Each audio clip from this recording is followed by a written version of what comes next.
नमस्कार। आता आपण करणार आहोत कोबीची खेकडा भजी। त्यासाठी आपण कोबी पातळ चिरून घेतलेला आहे, थोडा लांब लांब पण कापायचा आहे आणि थोडी कोथिंबीर घेतलेली आहे।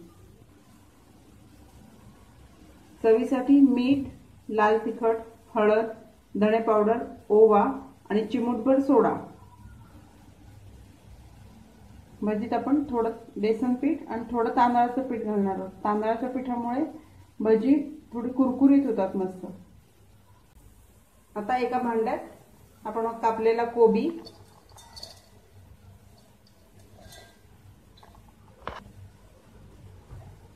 बारीक चिरलेली कोथिंबीर,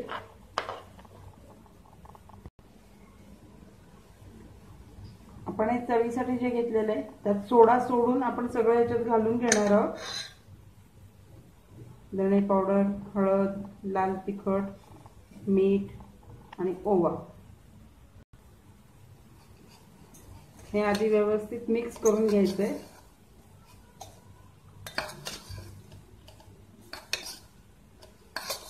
शक्य असल्यास हे आधी लावून ठेवायचं एक 5-10 मिनिटं, म्हणजे त्याला जे पाणी सुटेल कोबीला त्याच्यात पीठ भिजवायचंय। आता व्यवस्थित मिक्स झालेलं आहे। यात तांदळाचं पीठ आणि बेसन,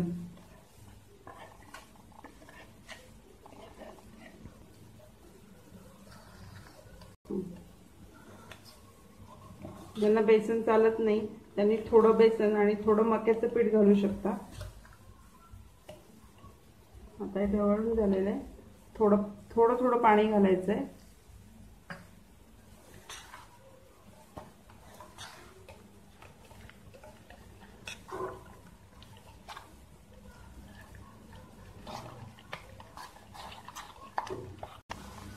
हे व्यवस्थित मिक्स झाल्यानंतर आता शेवटी आपण सोडा घालणार आहोत। सोडा अगदी थोडाच घालायचा आहे, 1 चिमूट, आणि परत ढवळून घ्यायचं व्यवस्थित। तोपर्यंत तेल तापत ठेवायचंय। सोडा घातल्यानंतर सुद्धा आपण व्यवस्थित ढवळून घेतलेलं आहे आणि आता हे बॅटर आपलं तयार आहे। कढईत तेल तापलेलं आहे। आता आपण हे भजी घालून घेणार आहोत कढईत।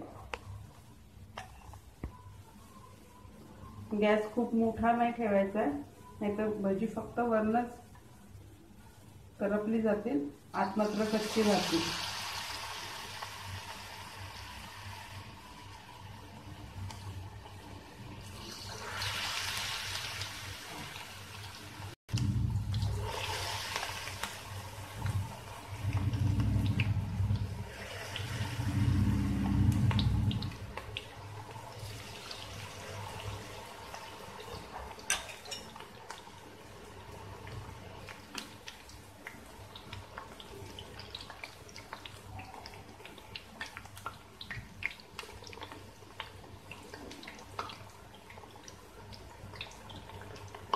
दोन्ही साईडने व्यवस्थित तळून घ्यायची आहे भजी, छान खरपूस झाली पाहिजे।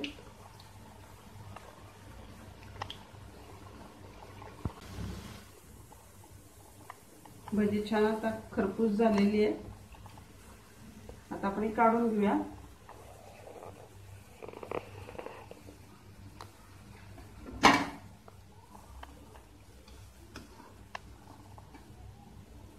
Tissue paper